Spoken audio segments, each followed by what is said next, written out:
Hello everyone, मैं आनंद शर्मा। आज 1.3 की जो कि लास्ट एक्सरसाइज मान सकते हैं अपन, 1.4 होते हैं वैसे तो, लेकिन 1.3 जो होती है चैप्टर नंबर फर्स्ट की एक तरह से कॉन्सेप्ट वाइज लास्ट एक्सरसाइज होती है। इस एक्सरसाइज को लेकर आया हूं मैं यहाँ पर, और ये फुल एक्सरसाइज हम आज यहाँ पर करेंगे। 1.2 और 1.1 जो कि पूरा डिस्क्रिप्शन बॉक्स में मैंने डाल रखा है डेटा। आपको और डेटा चाहिए, इसका नोट्स चाहिए तो हमारी एप्लीकेशन की लिंक दे रखी है हमने। डायरेक्ट आप चाहो तो प्ले स्टोर पर जाकर माइंड एनालिसिस लिख दो, आप खाली सिर्फ एम, बस माइंड एनालिसिस इतना लिख दो आप खाली। आपको प्ले स्टोर पर हमारी एप्लीकेशन विथ मोनो मिल जाएगी। दूसरी चीज क्या है? दूसरी चीज ये है सर कि आप लोगों को ये देखना है यहां पर कि आप मैथ्स का चैप्टर नंबर फर्स्ट यहां पर खत्म करने वाले हो आज, जो कि सीबीएसई और इंग्लिश मीडियम वालों के लिए है। हिंदी मीडियम वालों के लिए भी डिस्क्रिप्शन बॉक्स में मैंने एक लिंक डाली है, जो कि पूरा चैप्टर हिंदी मीडियम में भी मैंने पढ़ाया गया है मेरे द्वारा। ये चीजें ध्यान रखें, एग्जाम के पहले ही सारे कॉन्सेप्ट क्लियर हो जाएंगे। वन शॉट भी डालूंगा अभी एक इसका। वन शॉट का मतलब होता है कि आपको पूरे चैप्टर के आईएमपी क्वेश्चन भी अभी मिलने वाले हैं आपको आज या कल में, क्योंकि आज चैप्टर खत्म हो जाएगा। तो देर मत कीजिए, आप जहां तक शेयर कर सकते हो वहां पर कर दीजिए। अगर नहीं भी कर सकते हो आप तो इस चीज को ध्यान रखें कि आपको इस चैनल को बेल आइकन दबाना है, ताकि मैं जैसे जैसे वीडियो डालता रहूं, क्योंकि कंटिन्यू डालूंगा तो वो सारे वीडियो आपको मिल जाएंगे। आगे बढ़ते हैं अपन। तो आगे भैया अपन अपने पहले कॉन्सेप्ट में तो आपको याद दिला देता हूं आपको कि आप 10th क्लास में हो। दूसरी चीज आपको याद दिला देता हूं कि आप चैप्टर फर्स्ट पढ़ रहे हो। तीसरी चीज याद दिला देता हूं कि उस चैप्टर का नाम रियल नंबर है। चौथी चीज याद दिला देता हूं कि हम एक्सरसाइज नंबर 1.3 कर रहे हैं। चार बातें आपको याद दिलवाई है मैंने, चार बातें हमने याद कर ली है। कौन कौन सी सर चार बातें? फर्स्ट आप 10th क्लास में हो, सेकेंड आप चैप्टर नंबर फर्स्ट पढ़ रहे हो, थर्ड आप रियल नंबर है चैप्टर नाम, फोर्थ कंडीशन है कि वो एक्सरसाइज 1.3 है। क्लियर? आगे बढ़ते हैं सर। आगे बढ़ने के लिए हमको यह करना है कि a real number is called irrational. Real number कब इरेशनल होगा? पढ़ लो एक बार अच्छे से। रियल नंबर कब इरेशनल होगा?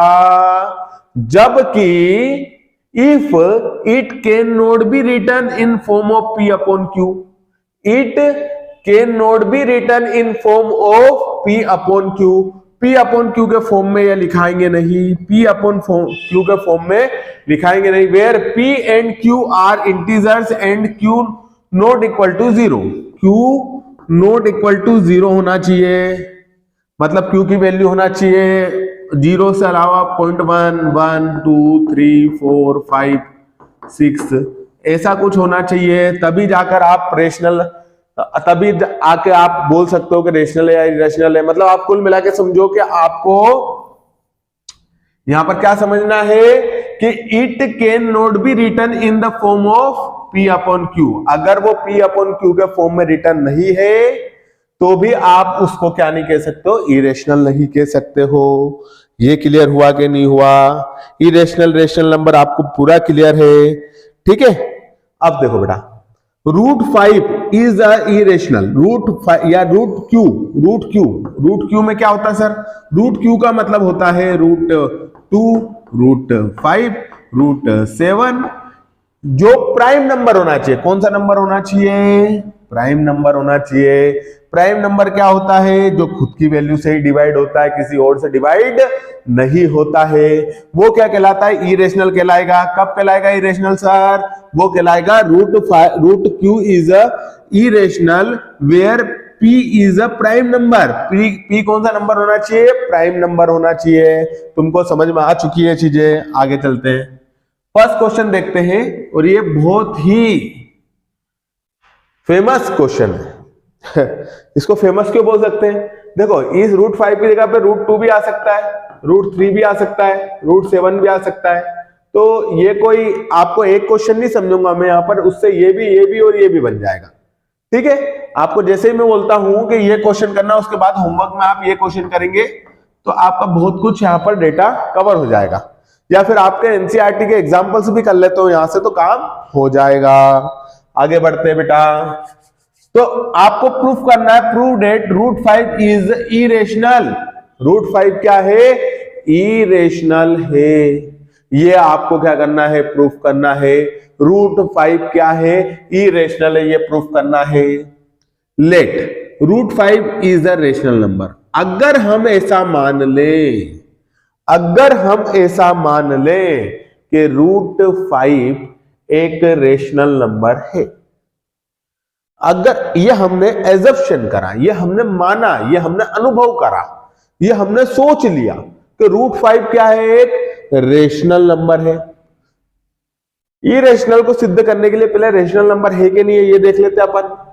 अरे यार वो चोर है सामने वाला, वो चोर नहीं है, तो ऐसा मान लो कि वो चोर है सामने वाला, ऐसा बोला गया हमको, तो ऐसा अपन थोड़ी देर के लिए मान लो अगर यार वो चोर नहीं है, उसको अपन क्या करते हैं कि भरोसा कर लेते हैं एक बार। अब जब आपने उस पर भरोसा करा और अगर उसने आपका भरोसा तोड़ दिया तो आप क्या बोलोगे? वो चोर है। समझ रहे हो कंडीशन को? क्या आपने पहले एक व्यक्ति को सुना है कि यार ये चोर है, ये चोर है, ये चोर है, तो अच्छा ये चोर है। एक काम करते हैं अपन मान लेते कि चोर नहीं है। अपन क्या मान लेते हैं? ये चोर नहीं है। तो फिर अपन ने उस पर भरोसा कर लिया किसी बात पे, और जैसे उस पर भरोसा करा आपने, वो चोर की तो बात छोड़ो आप, उसने आपका ही भरोसा तोड़ दिया तो मतलब वो चोर है। आपने तो ये सोचा था कि ये चोर नहीं है, लोग तो यूं ही दुनिया ऐसे ही बोल रही है। ऐसे ही हम क्या करेंगे? ये रेशनल नंबर है, ये इरेशनल नंबर है, ये मान लो कि ये चोर है, ऐसा लिखा है इसने, ये एक इरेशनल नंबर है, तो हम पहले ये मानेंगे ये चोर नहीं है, मतलब ये रेशनल नंबर है। और जैसे हमने माना कि ये रेशनल नंबर है, then we can take a and b, we can take a and b, या पी और क्यू भी कर सकते हो आप टेक, ठीक है। टू को प्राइम इंटीजर्स है ये, सच डेट आपको रूट 5 को ए अपॉन बी के बराबर लिखना है। रूट 5 को ए अपॉन बी के बराबर लिखना है। रूट 5 को ए अपॉन बी के बराबर लिखना है। रूट 5 को, अब इसका कैलकुलेशन मैं ही करके देता हूं आपको, बेहतरीन मजेदार कैलकुलेशन देता हूं आपको मैं, ज्यादा दिमाग नहीं लगाना। जैसे हमारे भाई साहब ने बहुत अच्छा लिखा है, लेकिन ठीक है। रूट 5 जो है उसको किसके बराबर मानोगे आप? ए अपॉन बी के। बहुत सिंपल कैलकुलेशन दे रहा हूं मैं आपको, ज्यादा इसमें उलझने की जरूरत नहीं है। सबसे पहले आपने क्या बोला? Prove that root 5 is a rational number. तो रूट 5 को अपन ने क्या मान लिया कि ये इरेशनल नंबर, तो रूट 5 को रेशनल नंबर मान लिया अपन ने। क्या मान लिया? रेशनल नंबर मान लिया। और जैसे इसको रेशनल नंबर माना, we can take a and b, हमने ए और बी को टेक कर लिया। उसके बाद क्या है सर? उसके बाद क्या है कि बेटा है ना, बी जो है वो 0 के बराबर नहीं होना चाहिए। ये कंडीशन आप अच्छे से याद रख लो, बी नॉट इक्वल टू 0। अगली कंडीशन क्या है? इस बी को पहुंचा दो इधर, तो जब बी इधर आया तो हो जाएगा root 5 b is equal to a. ये आया कि नहीं आया समझ में? क्या करा आपने? बी को इधर पहुंचा दिया, बी को जब इधर पहुंचा तो रूट 5 बी ए, बोथ साइड स्क्वायरिंग कर दो, बोथ साइड स्क्वायरिंग मतलब पावर 2 कर दो, तो रूट 5 बी की भी पावर 2 हो जाएगी और ए की पावर भी 2 हो जाएगी। रूट 5 बी की पावर भी 2 हो जाएगी, ए की पावर भी 2 हो जाएगी सर। फिर क्या होगा? फिर होगा रूट 5 है ना, तो 5 बी स्क्वायर बराबर ए स्क्वायर हो जाएगा। 5 बी स्क्वायर बराबर ए स्क्वायर हो जाएगा। हम कहां तक आ चुके हैं? यहां तक आ चुके हैं।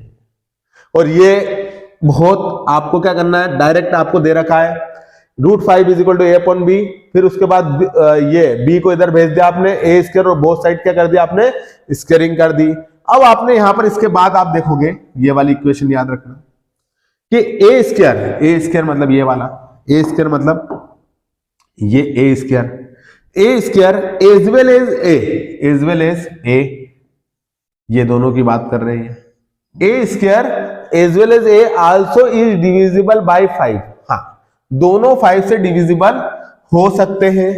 सो वी कैन टेक, जब कभी भी 5 ए भी 5 से डिविजिबल हो जाए और ए स्क्वायर भी 5 से डिविजिबल हो जाए, उस कंडीशन पर आप क्या करोगे?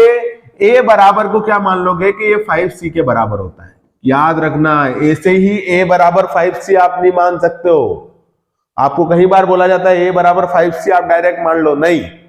किस कंडीशन पे? जब a भी डिवाइडेड बाय, अच्छा a की वैल्यू मान लो, a की वैल्यू 5 है, माना कि, ठीक है, नहीं तो तुम ऐसा माथे मत आ जाना मेरा क्या रहा है सर, a की वैल्यू क्या है 5 है और b की वैल्यू क्या है 25 है, तो a भी 5 से डिवाइड हो रहा है और 25 भी, b स्क्वायर भी 5 से डिवाइड हो रहा है, तो कुल मिला के डिविजिबल है कि नहीं? ये दोनों डिविजिबल है सर।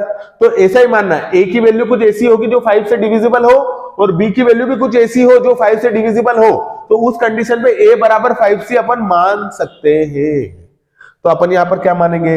यहां मानेंगे हम 5b square is equal to, a की जगह पे क्या मान लेंगे 5c का होल स्क्वायर, a की जगह पे क्या मान लेंगे 5c का होल स्क्वायर। फिर उसके बाद क्या हो जाएगा 5b square is equal to, ये हो जाएगा 25c स्क्वायर। चलो यहां तक लिखेंगे अपन। आया समझ में? आ गया? मेरे को जहां तक लगता है आपको पूरी तरह से समझ में आ गया है। फिर उसके बाद क्या करेंगे अपन, 5 को डिवाइड में डाल देंगे, तो b square is equal to 25 divided by 5c square. अब इसको काट दो, आप उड़ा दो इसको, 5 1 जा 5, 5 5 जा, तो b square is equal to 5c square. ये वाली कंडीशन यहां तक आप आ चुके हैं। चलो एक बार और क्लियर कर देता हूं, बहुत अच्छे से क्लियर कर देता हूं। √5 एक इरेशनल नंबर है, √5 एक इरेशनल नंबर है। इसको प्रूफ करने के लिए सबसे पहले हमने माना कि √5 एक रेशनल नंबर है, √5 एक रेशनल नंबर है, √5 एक रेशनल। मैंने क्या बोला? ये चोर है, ये चोर है, ये चोर है, सबने बोल दिया। मैंने क्या बोला? इसको पहले ये मान लो कि ये चोर नहीं है। अगर इन्हें धोखा दिया यहां पर तो मान लेंगे ये चोर है, नहीं तो ये चोर नहीं है। ये प्रूफ करना आपको। तो रेशनल नंबर मान लिया। वी कैन टेक, इसकी कंडीशन क्या थी? इसकी कंडीशन, नॉर्मल कंडीशन यही अपनी। क्या नॉर्मल कंडीशन है? कि वो P अपॉन Q के फॉर्म में होना चाहिए, वो P अपॉन Q के फॉर्म में होना चाहिए। जब आप मान सकते हो कि वो P अपॉन Q के फॉर्म में होगा, तो उस कंडीशन पर हम ये ध्यान रखेंगे कि P अपॉन Q के फॉर्म में अगर होगा वो, तो P अपॉन Q के फॉर्म में जब भी होगा वो, तो उस कंडीशन पर हम क्या मानेंगे कि ये और B Q not equal to 0। यहां पर A अपॉन B भी लिख सकते हैं, जहां पर B नॉट इक्वल टू 0। इतना तो 10वीं में आगे इतनी तो पता हो गया ना कि P अपॉन Q भी अगर सर ने लिखा है तो ये इसमें Q जो है डिवाइड में है वो नॉट इक्वल टू 0 होना चाहिए। और अगर सर ने A अपॉन B लिखा है तो यहां पर B है वो नॉट इक्वल टू 0 होना चाहिए। सर 0 हो गया तो अब 0 हो गया तो इनफाइनाइट हो जाएगा, 0 हो गया तो इनफाइनाइट हो जाएगा। ठीक है, आगे बढ़ते हैं। अब देखो, अब कंडीशन देख लेना थोड़ी सी। हमने ये बताया कि √5 A अपॉन B के बराबर है। B को इधर ले आओ, B को जैसे आपने इधर लाए, B को जैसे आप इधर लाए वैसे क्या होगा यहाँ पे बेटा, B इधर आ जाएगा। बोथ साइड स्क्वायरिंग कर दो, बोथ साइड क्या कर दो? स्क्वायरिंग कर दो। बोथ साइड जब स्क्वायरिंग करी आपने तो इधर भी पावर 2 हो गई, इधर भी पावर 2 हो गई। जैसे पावर 2 हुई वैसे ये √5 हट जाएगा। देखो इधर पावर 2 है तो √5 से 5 हो जाएगा, B स्क्वायर से B स्क्वायर बराबर है A स्क्वायर हो जाएगा। फिर उसके बाद में A इज इक्वल टू क्या होता है 5C होता है, तो A is equal to 5C हो गया। फिर क्या हो गया, 5 का 25 होगा, C का C स्क्वायर हो गया। 5 डिवाइड में जाएगा, 5 जैसे divide B square is equal to 5C आ जाएगा। क्लियर है? क्लियर कट काम कर दिया अपन ने। यहां से B स्क्वायर भी, अब इसमें भी जैसे A का माना था ना, A square as well as A also divisible by 5, ऐसे कैसे अपन लिखेंगे B square as well as B is also divisible by 5। आ रहा है कि नहीं आ रहा समझ में? और तो दोनों डिविजिबल है तो ये कॉमन फैक्टर हो जाते हैं, ये लिस्ट कॉमन फैक्टर हो जाते हैं, मतलब एक छोटे से छोटे कॉमन फैक्टर हो गए यहाँ पर। ठीक है, यहां पर हो गया काम। फिर उसके बाद में आपको यह ध्यान रखना है, ये क्लियर होने के बाद आपको यहां पर लिखना है कि जब ऐसी कंडीशन आ जाती है तो आप बोल सकते हो कि ये एक अजम्पशन है और यहां पर ये इरेशनल नंबर है, इरेशनल नंबर है। अब इरेशनल नंबर की कुछ कंडीशंस हो जाती है, वो कंडीशन आपको इस क्वेश्चन में मैं समझाता हूं। अभी तक आपने फर्स्ट क्वेश्चन में कैलकुलेशन समझा है, अभी तक आपने फर्स्ट क्वेश्चन में सिर्फ कैलकुलेशन समझा है। अभी तक मैंने ये प्रूफ नहीं करवाया आपको कि इसमें आपको क्या करना है कि कब जाकर ये रेशनल या इरेशनल नंबर बनता है। अब पहले अपन दूसरे क्वेश्चन पे आते हैं, जो तुम्हारा डाउट है वहां तक की कैलकुलेशन आप समझ लो। देखो यहां तक की कैलकुलेशन आप अच्छे से समझ लो, और यहां तक की कैलकुलेशन समझने के बाद आप लोगों को यह ध्यान देना है कि अगर हम लोग यहां पर यह चीज समझते हैं कि इस कैलकुलेशन को हम समझ गए, या हमने जो लिखी है कैलकुलेशन समझ गए, तो इस कैलकुलेशन के बाद कुछ वर्ड लिखने हैं, वो वर्ड मैं आपको बता देता हूं। देखो आप समझने की कोशिश करो इस चीज को, आप समझने की कोशिश करो कि अगर हम यहां पर ये बोल रहे हैं कि but this is contradictions arisen because of our incorrect assumption that √5 is a rational number. √5 एक रेशनल नंबर है, ये एजप्शन हमने करा है, तो इस एजप्शन की वजह से हमारा ये क्वेश्चन जो है हम गलत कर पा रहे हैं। तो हमको ये बात याद रखना पड़ेगा, thus we can prove √5 is a irrational number। देखो बेटा, सबसे पहले तो हमने ये देखा कि यहां तक पहुंचे, बट हमने क्या मान लिया था कि ये दोनों जब है डिविजिबल है, a and b both are the least one common factor है, मतलब 5 से डिविजिबल हो रहे हैं। चूंकि हम ये मान रहे हैं यहां पर कि ये इरेशनल नंबर होंगे, तो इरेशनल नंबर के लिए हमने अभी कंडीशन क्या बताई कि चूंकि सर ये क्या है कि हमने माना रेशनल नंबर, लेकिन हमारा एजम्पशन यहां पर क्या हो रहा है, गलत हो रहा है, क्योंकि दोनों कॉमन फैक्टर निकल रहे हैं, दोनों कॉमन फैक्टर निकल रहे हैं, कहीं ना कहीं वो हमारी कंडीशन के विरोध में जा रहे हैं। ठीक है, अगली कंडीशन ये है कि बट दिस इज हमारा एजम्पशन जो गलत है, उस एजम्पशन गलत होने के बाद जो हमने चोर माना था, जिसको हम साहूकार मान के बैठे थे कि चोर नहीं है, वो तो आखिर में चोर ही था। ठीक उसी तरह से ये that √5 is a rational number हमने माना जरूर था, लेकिन ऐसा प्रूफ नहीं हुआ। We can prove that √5 is a irrational number. तो ये सारी कंडीशन क्या बोल दिया है कि √5 एक इरेशनल नंबर है। √5 क्या है, एक इरेशनल नंबर है। सर आपने कैसे बता दिया, थोड़ा सा और क्लियर बता दीजिए। देखो बेटा, a square as well as a also is divisible by 5, we can take √5 a is equal to 5c, फिर b square as well as b also divisible by 5, a and b both have a least one common factor, both list 1 common factor है। अगर ये list 1 common factor है, अगर common factor नहीं होते तो अपन मान सकते थे कि यार यहां से अपन कह सकते हैं ना कि नॉर्मली अपन यहां से वो अपना √5 का वो एलसीएम वगैरह निकाल के क्वेश्चन सोल्व कर सकते थे। ऐसा कुछ नहीं हो रहा है। कुल मिला के तो आपको ये याद रखना है कि √5 एक क्या है, 5 क्या है, इसमें प्राइम नंबर है, और जब प्राइम नंबर है ना तो वो इरेशनल ही होता है। आपके दिमाग में याद रख लेना, कोई भी आपसे पूछ ले कि ये इरेशनल नंबर क्यों है, तो उनसे बोलना कि जब रूट में जो q होता है, वो q जो होता है वो प्राइम अगर होगा तो ये इरेशनल नंबर ही होगा, आप कुछ भी नहीं कर सकते हो। यहां अगला क्वेश्चन देखिए। ठीक है, अब हम सेकंड क्वेश्चन पे आ जाते हैं। Prove that 3 + 2 √5 is irrational. अब यहां पर थोड़ा सा ट्विस्ट ये आ गया है कि यहां पर पूरी तरह से आपको क्वेश्चन क्लियर नहीं करा है। यहां पर आपको पूरी तरह से क्वेश्चन क्लियर नहीं करा है। दे तो √5 ही रखा है। आपको सबसे अच्छी बात बताता हूं मैं, दे तो उन्होंने √5 ही रखा है, दे तो उन्होंने √5 ही रखा है, लेकिन उसको थोड़ा सा घुमा दिया। तो इसको कोई दिक्कत नहीं अपना। अगर तुमने प्राइमरी शिक्षा ली है, 1ली से 5वीं तक या 8वीं तक आप पढ़े हो, तो आपको आपका शिक्षक ने यह सिखाया होगा कि 3 + 2 √5 है। मान लो 3 + 2 √5 है। इस पूरे को अगर मान लो अगर a/b के बराबर, क्योंकि रेशनल और इरेशनल की बात करते हैं तो a/b या p/q आता ही आता है। ठीक है, फिर उसके बाद क्या करो, 3 को उधर भेज दो, तो 2 √5 इज इक्वल टू a/b, और ये 3 उचक के उधर चल जाएगा तो माइनस का 3 हो जाएगा। अरे यहां तक समझ में आया? अरे अभी तक आपको लग रहा था कि √5 जो है वो या √5 और √2 या ऐसे क्वेश्चन आ जाते, इरेशनल वाले थोड़े टफ पड़ते हैं, तो अभी तक समझ में आ रहा है। अब देखो बेटा, यहां पर और क्या हो सकता है, तो यहां पर 2 डिवाइड में जाएगा तो √5 बचेगा यहां पर, और यहां पर ये ब्रैकेट में ले लो इसको, तो a अपॉन बी -3 है, तो जब 2 डिवाइड में जाएगा तो 1/2 हो जाएगा। इधर 2 डिवाइड में जाता है तो यहाँ तो 1 रहता ही है पहले से, और डिवाइडेड बाय 2। अब देखो बेटा, या फिर इतना भी नहीं करना कि नहीं सर हमको तो इतनी गणित थोड़ी आदत, लाओ और बताते हैं। कुछ नहीं करना आपको, ये 1 भी हटा देते हैं यहाँ से। चलो 2 डिवाइड में डाल दो दोनों के, 2b भी हो जाएगा, और ये 2 इसमें भी होता है और डिवाइड नहीं, तुम्हारा घर का राज नहीं चलेगा, इसमें नहीं होगा, इसमें भी होता है। क्यों होता है सर, वो थोड़ा सा देख लेना आप। चलो तो √5 इज इक्वल टू ये हो जाता है। अब ये समझने की कोशिश करते, आ जाएगा तुमको समझ में। आपको देखना prove that 3 + 2 √5 is irrational number है।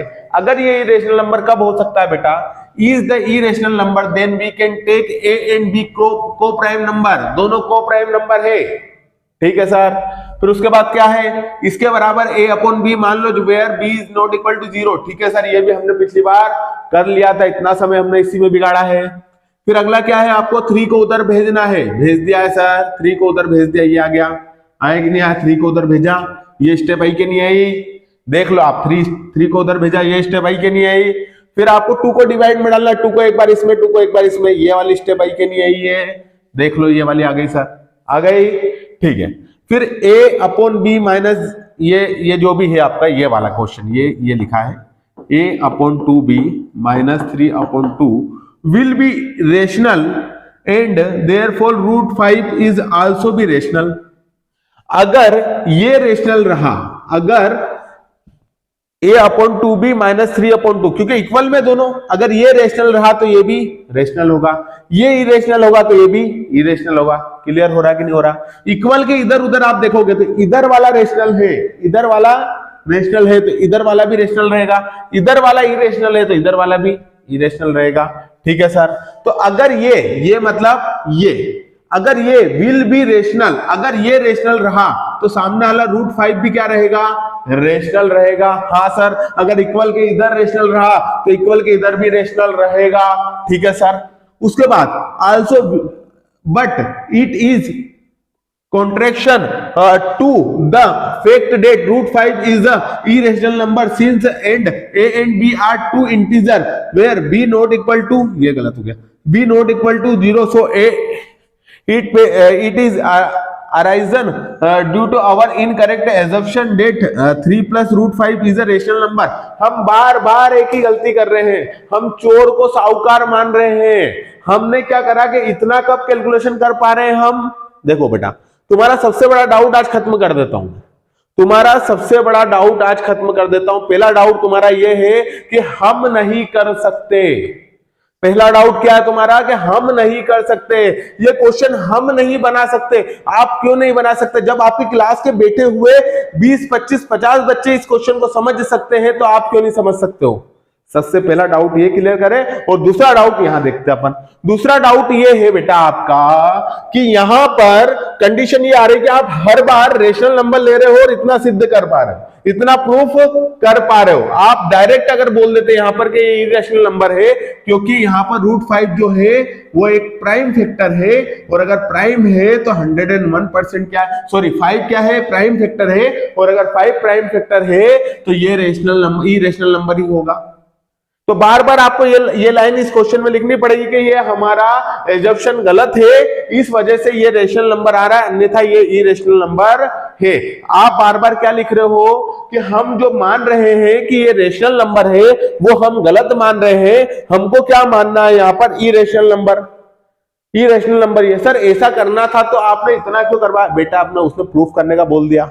अब अगर मान लो वो 2, 4, 3, 4, 5 नंबर क्वेश्चन दे और आप डायरेक्ट लिख दो, अच्छा √5 एक प्राइम नंबर है और 5 अगर प्राइम नंबर है तो ये इरेशनल नंबर, तो एक नंबर नहीं देगा आपको। इसलिए थोड़ा बहुत बनावटी चीजें लिखना पड़ती है। लेकिन आपको क्लियर हो रहा कि नहीं हो रहा, एक बार और क्लियर करूंगा आपको मैं, एक बार बहुत अच्छे से क्लियर करूंगा बेटा, और इतने अच्छे से क्लियर कर दूंगा आपको कि कोई दिक्कत आएगी नहीं आपको। ये मैं क्लियर कर देता हूं आपको कोई दिक्कत नहीं आएगी बेटा, आ जाओ। ठीक है, ये अच्छा जादू है मेरे पास।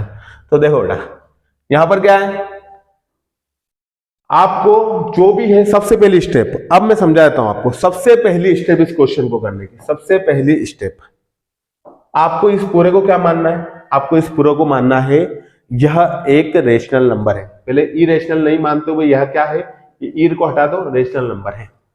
फिर आप इसको थोड़ा सा सोल्व करेंगे, फिर आप बोलेंगे कि √5 अगर रेशनल नंबर है तो ये भी रेशनल नंबर होगा, मतलब ये रेशनल नंबर है तो √5 भी रेशनल नंबर होगा, जबकि ऐसा कुछ है ही नहीं, क्योंकि √5 क्या है, इसमें 5 क्या है, प्राइम नंबर, ऐसा लिख सकते हो आप। प्राइम क्या है, 5 क्या है, एक प्राइम नंबर है, इसलिए ये इरेशनली रहेगा 5, तो आपको बता दिया इतनी देर से। तो आप ये लिखना कि हमारा एजम्पशन जो है, अगर ये मतलब ये रेशनल रहेगा तो √5 भी क्या रहेगा, रेशनल। बट हमारा क्या है कि जो हमने माना है वो √5 को क्या मान लिया था, √5 एक इरेशनल नंबर ही रहेगा, since a and b are two integer where b not equal to 0।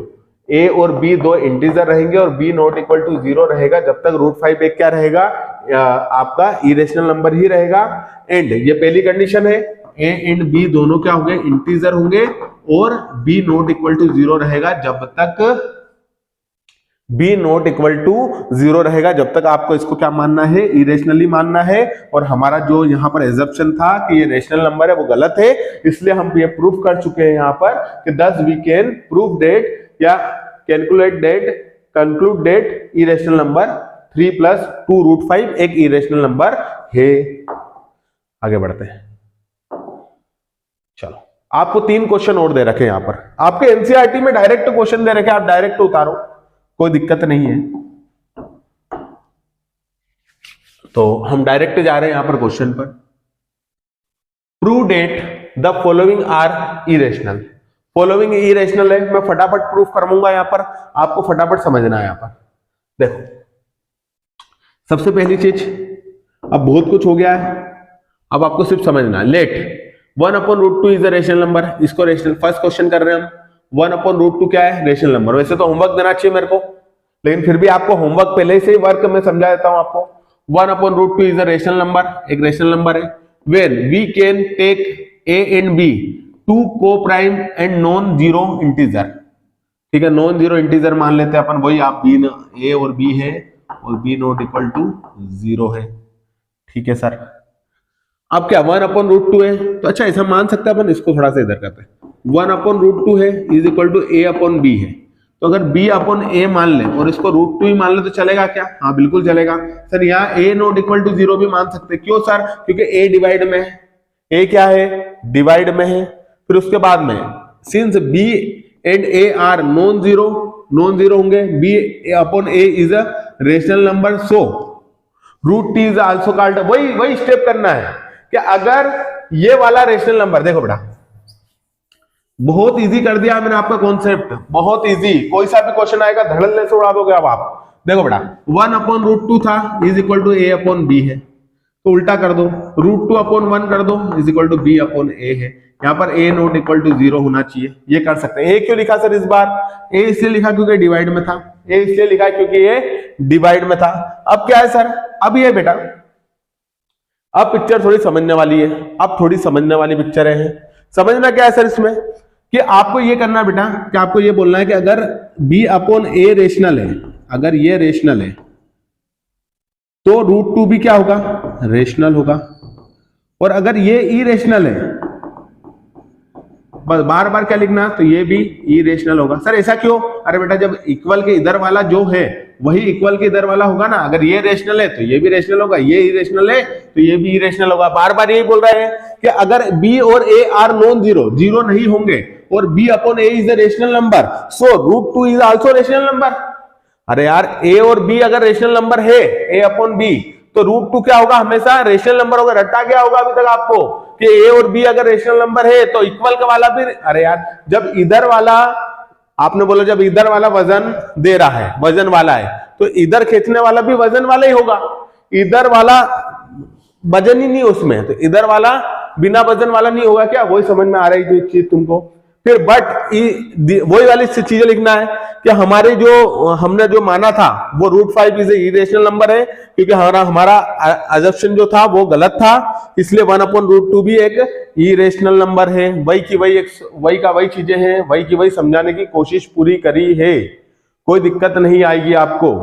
यहाँ पर देखो हमारा एजम्पशन बार बार हम रेशनल नंबर मान रहे हैं, इसलिए हमारा एजम्पशन क्या जा रहा है, गलत जा रहा है। 10 वी कैन इंक्लूड डेट या कंक्लूड डेट भी लिख सकते हैं यहाँ पर। 1/√2 इज एन इरेशनल नंबर हो गया है।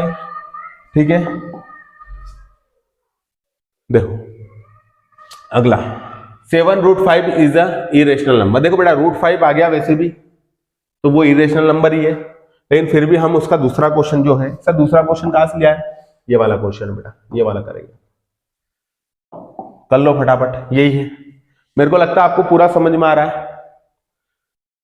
सिंपल सा कॉन्सेप्ट है। 7√5 को आप मान लो a/b, जहां पर b not equal to 0। Sir अभी a नॉट इक्वल टू 0 माना, तो वो डिवाइड में था बेटा, डिवाइड में हो तो आप उल्टा कर लेना, a कर लेना। फिर उसके बाद क्या होगा sir, b not equal to 0 हो गया, जबकि ये 7 को डिवाइड में डाल दो तो √5 इज इक्वल टू a/7b, ये क्या चल जाता है, यहां पर चल जाता है। ये हो गया आपका 7b। क्लियर हो रहा है। अब देखो बेटा वही लिखना है कि अगर सिंस 7b एंड a दोनों लिख दो, 7b and a, 7b and 7b पूरा लिखना, 7b and a are integers, a/b is as well as √5 also rational number. बेटा देखो अगर ये रेशनल रहा तो ये भी रेशनल रहेगा, ये इरेशनल रहा तो ये भी इरेशनल रहेगा। बार बार ये समझा रहा हूं मैं आपको, अगर ये रेशनल रहा तो ये भी रेशनल रहेगा, और ये इरेशनल रहा तो ये भी इरेशनल रहेगा। ठीक है, अब देखो बेटा, बट रेशनल और इरेशनल क्या है, अरे वो p/q के फॉर्म में लिखाता है, और जो q नॉट इक्वल टू 0, जैसे 2/3 ये वाली पिक्चर है बेटा, और कुछ नहीं है, रेशनल इरेशनल यहां पर अगर डाउट हो आपको तो। बट इट इज, हमारा जो गलती थी, कॉन्ट्रडिक्शन था हमारा, वो क्या हो गया हमारा कि √5 fact √5 and it arisen due to our incorrect assumption, thus the include the 7√5 is a irrational number. ये भी इरेशनल नंबर है, क्योंकि हमको तो ये पहले से पता चल गया था √5 था। तो आपको बार बार क्या लिखना है कि a/b 7√5 is equal to a/b है, तो 7 इधर जाएगा तो √5 is equal to a, 7 divide में जाए तो अगर ये रेशनल है तो ये भी रेशनल रहेगा, ये इरेशनल है तो ये भी इरेशनल रहेगा। ये लिखना बार बार, और बाद में यही लाइनें 2 लाइन रिपीट करना है। क्लियर हो रहा है। लास्ट में जाते हैं हम, लास्ट वाली एक्सरसाइज, लास्ट वाला क्वेश्चन है हमारा इस एक्सरसाइज का, क्वेश्चन है थर्ड वाला, देख लो आप थर्ड वाला क्वेश्चन कहां है सर, ये वाला थर्ड वाला क्वेश्चन ये रहा। इस क्वेश्चन के हिसाब से बात करते हैं, ये वाला क्वेश्चन भी आपको करवा देते हैं। ठीक है सर, ये वाला क्वेश्चन आ गया हमारा, let 6√2 is a rational number. 6√2 क्या है, एक रेशनल नंबर है। चलो ठीक है, 6 + √2, 6 + √2 इज इक्वल टू a/b है। चलो 6 को उधर भेज दो, √2 is equal to a/b minus 6 उधर जाएगा तो माइनस का 6। अब क्या लिखेंगे अपन कि अगर ये रेशनल है, √2 रेशनल है, मतलब ये रेशनल है, a/b माइनस 6 उधर गया ना, ये अगर रेशनल है तो ये भी रेशनल रहेगा, और ये अगर इरेशनल है तो ये भी इरेशनल रहेगा। यही चीजें ये लिखेगा आप। देखो सबसे पहले क्या करा इसने, वही लिखा 2 को प्राइम नंबर है, को प्राइम नंबर मतलब दोनों प्राइम नंबर है एक दूसरे के, और 6√2 a/b है, जहां b नॉट इक्वल टू 0 है। फिर उसके बाद में लिखा उसने 6 को अगर इधर भेज दूं, मैं इधर भेज दूं, डिवाइड के इधर भेज दूं, तो यहां पर क्या हो जाएगा, यहां पर कि a और b जो है, अगर a और b और -6 ये तीनों इंटीजर है, और ये तीनों अगर रेशनल नंबर रहेंगे तो √2 भी क्या रहेगा, रेशनल नंबर रहेगा। अगर ये रेशनल नंबर है, a/b -6 अगर रेशनल रहे तो √2 भी क्या रहेगा, रेशनल रहेगा। लेकिन हमारा एजम्पशन हर बार गलत जाएगा। हम बोलेंगे इसको √2 एक इरेशनल नंबर है, फिर हमको वही लाइन लिखनी है, फिर हमको वही लाइन लिखना है कि हमको इसको इरेशनल मानना है। मतलब कुल मिला के आपका जो सार आता है इस पूरे क्वेश्चन का, वो ये आता है कि आप पहले स्टेप लिखो। स्टेप फर्स्ट स्टेप में जो भी दे रखा आपको प्राइम नंबर √q को आप रेशनल मान लो, और उसके बाद में आप √q को आप मान लो p/a/b के इक्वल मान लो। अगर ये रेशनल रहा तो ये भी रेशनल रहेगा, लेकिन हमारा एजम्पशन हर बार गलत रहेगा, और हम इसको बाद में क्या बोलेंगे, इरेशनल। ये पूरे 5-6 क्वेश्चन का एक सार है, और यहां पर हमारा चैप्टर भी फिनिश होता है, और साथ ही साथ हमारी एक्सरसाइज भी फिनिश होती है, चैप्टर भी फिनिश होता है। 1.4, 1.3, 1.2 और 1.1 के कॉन्सेप्ट है। इसलिए अब आप वन शॉट लेकर आऊंगा मैं, जो आपके एग्जामिनेशन सीबीएसई, आईसीएसई और आपके एमपी बोर्ड या यूपी बोर्ड, इन एग्जामिनेशनों के लिए मेन एक्सरसाइज रहेगी और इन एक्सरसाइज के लिए ही आपको काम करना है। तो एमपी बोर्ड, यूपी बोर्ड या राजस्थान बोर्ड या फिर आपका सीबीएसई, आईसीएसई, उन सबके लिए एक वन शॉट हम जल्दी लेके आ रहे हैं। उस वन शॉट में आपको रियल नंबर का पूरा कॉन्सेप्ट दे रखा है। ये ऐसा प्लेटफॉर्म पहला होगा जिस प्लेटफॉर्म पे मैं डायरेक्ट लाइव आकर पढ़ा रहा हूं आपको। डायरेक्ट लाइव आके मतलब क्या, डायरेक्ट कॉन्सेप्ट क्लियर कर रहा हूं। मेरा खुद का चैनल बड़ा है, लेकिन मेरी क्लास का चैनल, हमारी क्लास का चैनल अभी हमने शुरू करा है। तो ये शुरू करने वाला जो चैनल होता है ना, इसको आपको ग्रोथ आप लोगों को करवानी है। आप करवाएंगे ज्यादा अच्छा रहेगा, आप नहीं भी करवाएंगे तो भी हम कंटेंट इसका देते रहेंगे। Thank you very much. अब आगे की चीजें हम कल देखते हैं।